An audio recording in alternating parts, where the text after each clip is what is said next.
Hello students. मेरा नाम है अरुण शर्मा और आप सभी का अरुण कोचिंग क्लासेस में बहुत बहुत स्वागत है।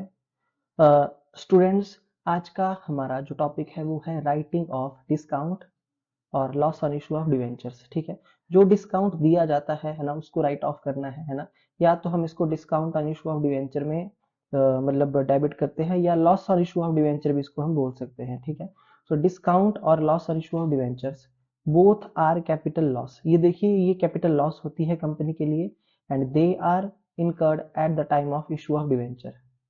डिस्काउंट और लॉस और issue of debenture should be written off in the year it is incurred. मतलब जब वो होगी, है ना, that is in the year debentures are allotted. मतलब जब डिवेंचर्स अलॉट हो रहे हैं, है ना, तो उस वक्त इसको क्या किया जाना है, उस ईयर में इसको राइट ऑफ हमको करना पड़ेगा।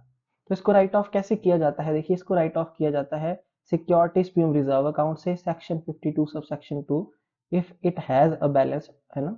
और दूसरा, statement of profit and loss account से इसको जो है वो राइट ऑफ किया जाता है। ठीक है, when the balance in securities premium reserve is not sufficient, okay, अगर हमारा जो बैलेंस है सिक्योरिटीज प्रीमियम रिजर्व का वो सफिशियंट नहीं है, किसको, to write off the amount of discount और loss, it is written off from securities premium reserve account, है ना, to the extent balance in securities premium reserve and the balance is written off from the statement of profit and loss account. देखिए यहाँ क्या बोला गया है, एक बार मैं आपको फिर से समझा देता हूँ कि यहाँ बोला गया है कि when the balance in securities premium reserve account is not sufficient, है ना, अगर हमने डिस्काउंट को या लॉस जो भी है, loss on issue of debenture को राइट ऑफ करना है और मेरे पास सिक्योरिटीज प्रीमियम रिजर्व में सफिशिएंट बैलेंस नहीं है ना, तो मैं क्या करूंगा, मैं सिक्योरिटीज प्रीमियम रिजर्व से लॉस को राइट ऑफ करूंगा, है ना, जितना मेरे पास सिक्योरिटीज प्रीमियम रिजर्व अकाउंट में बैलेंस होगा, है ना, to the extent of balance in securities premium reserve account. ठीक है, बाकी का जो बैलेंस बच जाएगा उस लॉस को मैं राइट ऑफ करूंगा प्रॉफिट एंड लॉस अकाउंट से। जैसे मैं आपको फॉर एग्जांपल के लिए बता देता हूं कि मेरे पास जो डिस्काउंट की जो लॉस है, सपोज करिए वो है 50,000। ठीक है, तो मैंने क्या किया, 50,000 क्रेडिट में लिख दिया टू डिस्काउंट और loss on issue of debenture, है ना।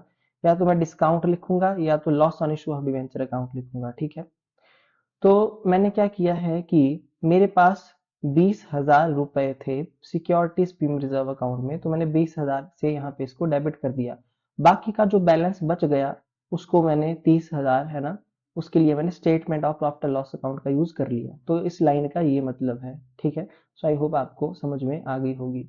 ओके, तो as per section 52 sub section 2 of the companies act 2013, securities premium reserve can be used for writing off discount और loss on issue of debenture. देखिए, सबसे पहले आप इस प्रीमियम का यूज करेंगे, अगर उसके बाद कोई बैलेंस बच जाता है लॉस का, तो उसके लिए statement of profit and loss account का यूज आप कर सकते हैं, है ना। जो भी मतलब क्वेश्चन में जिस हिसाब से दिया होगा उस हिसाब से आप ट्रीटमेंट कर लेना। बिंग डिस्काउंट और loss on issue of debenture return of. ठीक है, ओके जी, तो ये थी इसकी थ्योरी।